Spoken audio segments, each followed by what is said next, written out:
Property విషయంలో confusion గా ఉన్నారా? గేటెడ్ కమ్యూనిటీలో ఫ్లాట్ తీసుకోవాలా లేదా విల్లా తీసుకోవాలా? మన పిల్లల భవిష్యత్ కోసం ఓపెన్ ఫ్లాట్ తీసుకోవాలా? మన హైదరాబాద్ లో ఏ లొకేషన్ లో కొంటే మంచి అప్రిసియేషన్ వస్తుంది? మరి నమ్మకమైన ప్రాపర్టీ కొనాలంటే నమ్మకమైన గైడ్ కావాలి కదా. ప్రాపర్టీ అడ్వైజర్ కోసం సంప్రదించండి వరాహస్వామి ప్రాపర్టీ గూగులర్. కాంటాక్ట్ 7207218485. వారాహి గుప్త నవరాత్రులు. అసలు వారాహి అమ్మవారంటే ఎవరు? అసలు పార్వతీదేవి చక్కగా ముందు అవతారంలో సతీదేవిగా వెలిసింది. సతీదేవి తండ్రి ఎవరండి? దక్ష ప్రజాపతి. ఆయన దక్షయజ్ఞం జరిపిస్తున్నాడు. దక్షయజ్ఞం జరిపిస్తుంటే ఆయన అసలు ఒకప్పుడు శివభక్తుడే. కానీ ఆయన ఏం చేశాడు?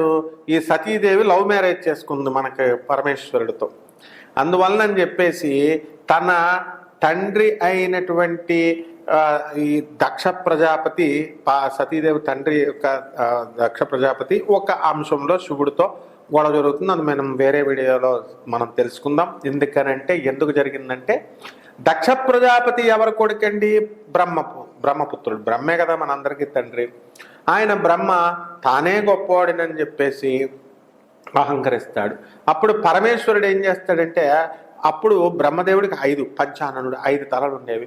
త్రిశూలం చేత ఒక తలకాయ లేపిచ్చేసాడని చెప్పేసి అప్పటి నుంచి పగబట్టేసి శివభక్త దురంధరుడైనటువంటి ఆ దక్ష ప్రజాపతి ఏ విధంగా మారిపోయాడు? విష్ణు భక్తుడిగా మారిపోయి శివుడి మీద ద్వేషం పెట్టేసుకున్నాడు.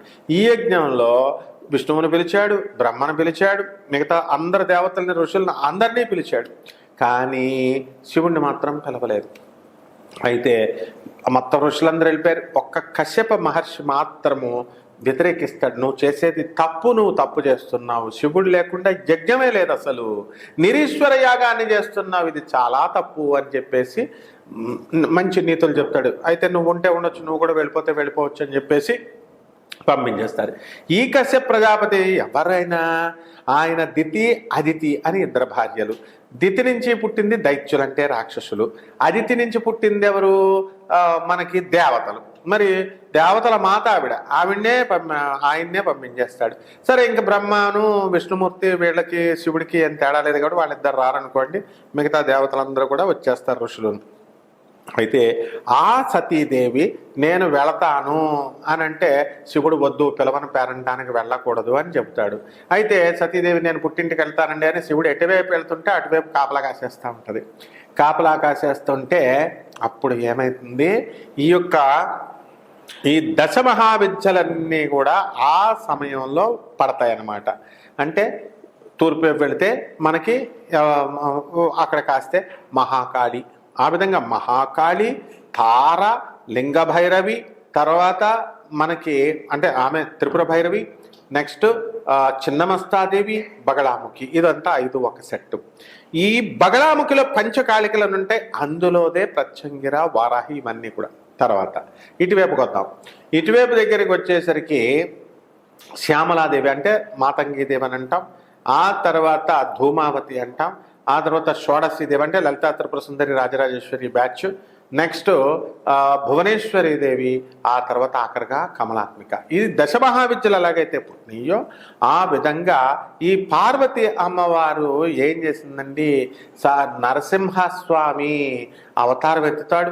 వరాహ నరసింహస్వామిగా, వరాహమూర్తిగా ఎత్తి భూమిని, వేదాలు ఎత్తుకెళ్ళిపోయి అదంతా కూడా తీసుకెళ్ళి భూమిని చుట్టేసి రాక్షసులు ఏం చేస్తారంటే వేదాలను తీసుకెళ్లి సముద్రంలో పడేస్తారు.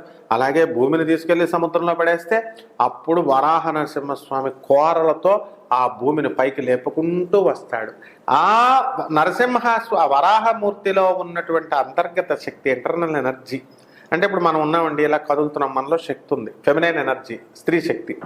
ఆ శక్తే వారాహి అమ్మవారు అన్నమాట. ఈమె ఎక్కడ ఉండి అంటే ఈమెనే సాక్షాత్ పార్వతీదేవి బాడీ నుంచి పుట్టింది. ప్రతి ఒక్క దేవత కూడా వారాహి, ప్రత్యంగిర వీళ్ళంతా కూడా మరి లలితా త్రిపుర సుందరి చక్కగా ఎవరితో? భండాసురుడితో యుద్ధం చేస్తున్నప్పుడు వీళ్ళందరూ కూడా పుట్టడం జరుగుతుంది. అటువంటి వారాహి అమ్మవారు ఏం చేస్తుందండి అంటే భూమి నుంచి పుట్టినటువంటిది కాబట్టి వారాహి నరసింహస్వామి వరాహమూర్తి రక్షించాడు కాబట్టి ఏవైతే భూ సంబంధమైనటువంటి వ్యవహారాలు కోర్టు సమస్యల్లో మీకు భూములు బాధలు అవి ఉండిపోయినాయి అనుకోండి, మీ భూములను ఎవరైనా కబ్జా చేసినా ఆ కోర్టు సమస్యల్లో ఉన్న అటువంటివన్నీ కూడా రియల్ ఎస్టేట్ బిజినెస్ చేస్తున్నటువంటి వాళ్ళు వీళ్ళందరికీ కూడా వారాహి అమ్మవారు చక్కగా బ్రహ్మాండంగా చేసి పెడుతుంది అనమాట. మీకు మీ ల్యాండ్స్ మీకు ఇప్పించేస్తుంది అమ్మవారు. ఆ విధంగా అమ్మవారిని పూజ చేసుకోవాలి. ఈమెని కాశీకి ఏం చేశారంటే ఈ వారాహి అమ్మవారిని ఆ కాశీకి రక్షకురాలుగా పెట్టారు. అందువల్లనే ఇప్పుడు కూడా మేము చాలాసార్లు ఒక్కొక్క బ్యాచ్లో 300 మంది చొప్పున ఒక 20 బ్యాచీలు నా స్టూడెంట్ ఏజినప్పటి నుంచి నేను కాశీకి తీసుకెళ్ళిన పూర్తి హైదరాబాద్ వాళ్ళు అందరికీ కూడా తెలిసిన విషయమే ఇది. మరి అటువంటి అక్కడ నేను ఒక భూగర్భంలో ఉన్నటువంటి పెద్ద వారాహి అమ్మవారు చూడముచ్చటగా ఉంటుంది అన్నాడు, భయంకరంగా ఉంటుంది. ఆ అమ్మవారి యొక్క దేవాలయాన్ని మనం అండర్ గ్రౌండ్లోకి వెళ్ళి చూడాలి. ఎప్పుడు తలుపులు వేసేసి ఉంటాయి, కిటికీలో నుంచి చూడాలన్నమాట. అటువంటి అమ్మవారి దగ్గరికి మనం ఆ వారాహి అమ్మవారు కాపలా కాస్తుంది, రక్షకురాలు. ఒకసారి వినాయకుడు ఈ కుమారస్వామి వీళ్ళిద్దరూ కూడా మరి ఒక వినాయకుడి భక్తుడైనటువంటి ఒకడు చనిపోయి పిశాచ రూపాన్ని ధరిస్తే వాడికి ముక్తినిప్పిస్తానని చెప్పి మాట ఇచ్చి వినాయకుడు ఈ పిశాచ రూపాన్ని కాశీనగరంలోకి తీసుకెళ్తుంటే ఆ పిశాచ రూపంలో ఉన్న కొడుకుని వాడు మానవ రూపంలోనే ఉంటాడు, వీడు చనిపోయి పిశాచ రూపం ఎత్తారు. వీళ్ళందరూ కలిసి వెళితే అక్కడ ఏం జరిగిందండి అంటే ఈ పిశాచ రూపాన్ని చూసి వారాహిదేవి పర్మిషన్ ఇవ్వదు. మహోగ్ర రూపంలో ఉన్నటువంటి ఆ వారాహి అమ్మవారిని స్తుతిస్తే స్తోత్రాలతో బ్రహ్మాండంగా మనకి ఈ అమ్మవారు చక్కగా రక్షిస్తుంది, ప్రసన్నమవుతుంది అని చెప్పి వినాయకుడు ఎంతో వివేకంతో కుమారస్వామి అమ్మవారిని స్తుతించి ప్రసన్నం చేసుకుంటారు, ఆ పిశాచానికి ముక్తినిస్తారు. అంటే ఇక్కడ చాలా కోపోద్రిక్తంతో ఉన్నప్పటికీ కూడా ఆమె అంతే శాంతమూర్తి, సాక్షాత్ పార్వతి కాబట్టి ఆమె గుప్త నవరాత్రులు జరుగుతున్నాయి. ఇవి రహస్యమైనటువంటి నవరాత్రులు. ఇవి ఎప్పుడు జరుగుతాయండి అంటే ఆషాఢ మాసంలో శుక్లపక్ష పాడ్యమి నుంచి జరుగుతుంది. మనకి 6 జూలై 2024 సంవత్సరం నుంచి 15 జూలై 2024 సంవత్సరంతో అంతమవుతుంది. అంటే శనివారం నాడు స్టార్ట్ అయ్యి సోమవారంతో మనకి ఈ యొక్క పూజలు అనేటటువంటివి జరుగుతాయి. వీటిని గుప్త నవరాత్రులు అని ఎందుకంటారంటే ఇప్పుడు దసరా నవరాత్రులు ఉంటాయి, దేవి నవరాత్రులు మన బెజవాడ కనకదుర్గమ్మ తల్లికి చేసుకుంటాం, దసరా ఆశ్వేజ మాసంలో చేస్తాం, వాటిని నవరాత్రులు అంటాం. అలాగే శరన్నవరాత్రులని అమ్మవారికి చేస్తాం, చైత్ర మాసంలో చేస్తాం, ఉగాది అప్పుడు అమ్మవారికి చేస్తాం. అలాగే అవి కాకుండా ఈ వారాహి గుప్త నవరాత్రులు, శ్యామలా నవరాత్రులు అని ఇలా ప్రత్యేకంగా దశమహావిద్యల్లో కూడా వస్తాయన్నమాట. కాబట్టి ఈ అమ్మవారిని ఎందుకు గుప్తంగా ఉంచారంటే అనర్హులైనటువంటి వాళ్ళకి ఈ అమ్మవారిని పూజించే హక్కు కనుక వస్తే అనంతమైనటువంటి పవరు శక్తి వాళ్ళకి వచ్చేస్తుంది. అంటే ఆమె వరమిస్తే ఎలా ఉంటుంది అండి అంటే పవన్ కళ్యాణ్ చూడండి మీరు చక్కగా వారాహి ఆ అమ్మవారి యొక్క వాహనం పెట్టుకున్నాడు. మనం వీడియోలో మనం చెప్పాం ఏమని, వారాహి అమ్మవారు వారాహిని ఎవరు ఆపలేరు. మరి జగన్ ఆ ప్రభుత్వం వాళ్ళంతా కూడా ఈ కలర్ అని ఆర్మీ కలర్ వేసుకున్నారు కాబట్టి పర్మిషన్ ఉండదంటే ఆ మాత్రం చూసుకోకుండా వాళ్ళు వెహికల్ని తేరు కదా. అప్పుడు నేను చెప్పినప్పుడు అందరూ కూడా మీ పవన్ కళ్యాణ్ బాగున్నాడా అని పెట్టేవారు అన్నమాట. వారాహి అమ్మవారి సాధన అతను చేయడం వల్లనే బెజవాడ కనకదుర్గమ్మ తల్లే వారాహి అమ్మవారు ఆ పైన కొండపై నుంచి మరి స్టార్ట్ చేయడం వల్లనే మనకి ఈ రోజున 21కి 21 సీట్లు వచ్చేసింది. ఇది మీ కళ్ళ ముందు ఉన్నటువంటి ప్రత్యక్ష నిదర్శనం. అలాగే మళ్ళీ ఆయన ఇప్పుడు ఈ వారాహి అమ్మవారి యొక్క నవరాత్రులు అందరూ చేస్తున్నారు కాబట్టి మీరందరూ కూడా ఆ అమ్మవారి యొక్క దీక్షను చేసుకొని మీ కోర్టు సమస్యలు పోగొట్టుకోండి. తర్వాత ఇల్లు కట్టలేకపోతున్నాం అనేటటువంటి వాళ్ళు ఇల్లు కొనుక్కోండి. అలాగే స్థలాలు మీ ఎవరైనా కబ్జా చేసేస్తే ఆ కబ్జాలో అన్నీ కూడా ఆటోమేటిక్గా వాళ్ళు విడిచేసి వాళ్ళు పారిపోవడం అనేటటువంటిది జరుగుతుంది. ఈ వారాహి తల్లితో మీకు ఇది అది అని లేదు, సమస్త కోరికలు మీకు తీరిపోతాయి. అనంతమైనటువంటి శక్తి మీకు అందరికీ వస్తుంది. కాబట్టి దీన్ని గుప్త నవరాత్రులు అన్నారు. ఎవరైతే దుర్మార్గులుగా ఉంటారో, స్వార్థపరులుగా ఉంటారో, పిసనారుల్లాగా ఉంటారో, ఇతరులకి ఏమీ కూడా మంచి చేయకుండా, పరోపకారం చేయకుండా నా కుటుంబం, నా ఫ్యామిలీ, నా పెళ్ళం, నా పిల్లలు అనే ఉంటారో అటువంటి వాళ్ళకి ఫ్రూట్ అందకూడదు, ఈ ఫలం అందకూడదని గుప్త నవరాత్రులు అని చెప్పి రహస్యంగా ఉంచారు. ఇదే సమయంలో మనకి కామాఖ్యాదేవికి అంబుబాచి అనేటటువంటిది మనకి అక్కడ జరుగుతుంది. అలాగే ఆషాఢ మాసంలోనే బెజవాడ కనకదుర్గమ్మ తల్లికి శాకంబరి అవతారంలో మనం పూజలు చేస్తాం, కూరగాయలు అన్ని అలంకరించి. అలాగే వరంగల్లో మనం భద్రకాళి అమ్మవారికి కూరగాయలతో శాకంబరి అవతారాలు ఇవన్నీ కూడా చేస్తాం. అలాగే తెలంగాణలో బోనాలు చేస్తాం. కాబట్టి ఈ ఆషాఢ మాసంలో వారాహి అమ్మవారికి ఓం వారాహ్యై నమః అనేటటువంటి మహామంత్రంతో మీరు చక్కగా రోజు కుంకుమార్చన చేసుకుంటే మీకు బ్రహ్మాండమైన ఫలితం వస్తుంది. అమ్మవారికి సంబంధించి మీరు ఏ విధమైనటువంటి ప్రత్యేక మంత్రాలు, పెద్ద పెద్ద మంత్రాలు అవసరం లేదు. ఇతరులు చెప్పేటటువంటిది, ఎందుకంటే వాళ్ళు అసలు ఉపాసకులే కాదు కాబట్టి వాళ్ళు ఒక్కొక్కళ్ళు యూట్యూబ్లో వీడియో చేయడం అంటే దే ఆర్ యూట్యూబర్స్ అంతవరకే. బట్ సాధకులు మా గురువులైనటువంటి ఇప్పుడు ప్రత్యక్ష మా గురువు గారు భారతీతీర్థ స్వామి వారు శృంగేరి మఠాధిపతులు, జగద్గురువులు, అలాగే మా గురువు గారు అయినటువంటి గరికపాటి నరసింహారావు గారు, వీళ్ళంతా మేము చిన్నప్పటి నుంచి చూసిన వాళ్ళం, మేము సేవలు చేసిన వాళ్ళం. కాబట్టి వారాహి సాధకుడిగా చాలామంది నన్ను సందేహాలు అడుగుతుంటారు, ఏమండి అది ఉగ్రదేవత కదండి అమ్మవారు, చేయకూడదని అంటున్నారు అంటే మీరు ఖచ్చితంగా చేయొచ్చు. అలాగే ఇంకో డౌట్ ఎక్కువగా వచ్చేది ఏంటంటే మీకు ఏమండి మరి అక్షర దోషం ఏమన్నా ఉంటుంటే ప్రాబ్లమ్స్ వస్తాయండి అని. ఏమీ పర్వాలేదు, అమ్మవారు రాక్షసుల పాలిట, దుష్టుల పాలిట ఆమె ఉగ్రదేవత, కానీ భక్తుల పాలిట కామధేనువు, కల్పవృక్షం. ఏ సందేహాలు పెట్టుకోకండి. వారాహి హోమాలు చేసుకోండి, మీకు మీరే చేసుకోండి ఇళ్లలో. చక్కగా కుంకుమార్చన మీరు ఇళ్లలో చేసుకోండి.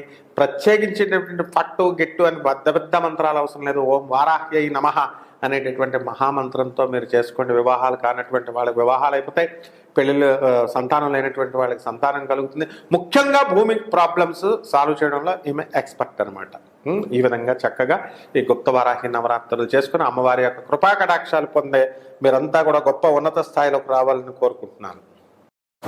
మేషరాశి వారు ఈ దోష పరిహారం కోసం మీరేం చేయాలంటే ఈ అమ్మవారు వారాహి గుప్తా నవరాత్రుల సమయంలో చక్కగా ఎర్రని పుష్పాలు ఏముంటాయండి, గులాబీ పుష్పాలు లేదా పింక్ కలర్లో ఉన్నటువంటి ఈ యొక్క కరివేరు పుష్పాలు, ఇంకా వీలున్నంత వరకు రెడ్ కలర్తో ఉన్నటువంటి పుష్పాలని, కొన్ని ఆకులు క్లోరోఫిల్ లేకుండా ఈ కొన్ని రెడ్ కలర్లో అడవుల్లో మనకు దొరుకుతాయి, కొంచెం ఆకుపచ్చ ఎరుపు రంగు ఉన్నటువంటి ఆకులు, క్రోటాన్స్, ఆ చెట్లన్నీ కూడా అటువంటి ఆకుల్ని కానీ, ఎర్రని ఫలాలని కానీ, అంటే యాపిల్స్, దానిమ్మ పండు, ఇలాంటివన్నీ కూడా మీరు తీసుకొని చక్కగా వారాహి అమ్మవారి యొక్క పదపద్మాల దగ్గర ఓం వారాహ్యై నమః అనేటటువంటి మహామంత్రంతో చక్కగా మీరు కుంకుమార్చన చేసుకుంటూ మీరు పూజ చేయండి. అలాగే అమ్మవారికి 3 దీపాలు పెట్టండి. 3 దీపాలు పెట్టి మనకి రెడ్ కలర్ ఉన్నటువంటి ఒత్తు వేయండి. ఎర్రని జాకెట్ తీసుకొని దాన్ని కట్ చేసుకొని మీరు కనుక అది పెట్టుకున్నట్లయితే బ్రహ్మాండంగా రెడ్ కలర్తో ఉన్నటువంటి ఆ దీపం అఖండ దీపం కారుగా వెలిగించాలనుకుంటే కనుక మీరు ఏం చేయాలంటే ఈ యొక్క అమ్మవారి శుక్రవారం నాడు అలాగే లేదా మంగళవారం నాడు, ఈ 2 రోజుల్లో కూడా ఏదో ఒక రోజుని సెలెక్ట్ చేసుకోండి. కూష్మాండం బూడిద గుమ్మడికాయ తీసుకోండి, ఇలా అడ్డంగా కట్ చేయండి. లోపల అందులో ఉన్నటువంటి గుంజంతా తీసేసి దాంట్లో నువ్వుల నూనె కానీ లేకపోతే మామూలు ఏదో ఒక నూనె, అంటే వేరుశనగ నూనె వేయద్దు, నువ్వుల నూనె వేయండి. నెయ్యి అంటే ఎక్కువ పడుతుంది కాబట్టి వేసుకొని చక్కగా ఎర్రని ఒత్తులు పెట్టి ఆగ్నేయ మూల, అంటే మరి పొయ్యి దగ్గర గ్యాస్ స్టవ్ దగ్గర పెట్టకండి, సిలిండర్ పేలిపోద్ది. మళ్ళీ కొంచెం గ్యాస్ స్టవ్ లేకుండా ఆగ్నేయ మూల ఆ గదిలో చక్కగా అమ్మవారి లేకపోతే అమ్మవారి దగ్గర పెట్టుకొని చక్కగా మీరు ఏం చేయాలి, నువ్వులు వండను తయారు చేసి చిమ్మిలతో ఆ అమ్మవారికి, వారాహి అమ్మవారికి నైవేద్యంగా పెట్టండి. ఆ విధంగా మీరు కనుక కందులు ఉడకించి ఆ కందుల్ని అమ్మవారికి నైవేద్యం చేసి లలితా సహస్రనామాలు లలిత అష్టోత్తర మంత్రాలు చేయండి. ఈ విధంగా చేస్తే మీకు ఈ మేషరాశి వారికి బ్రహ్మాండంగా ఉంటుంది.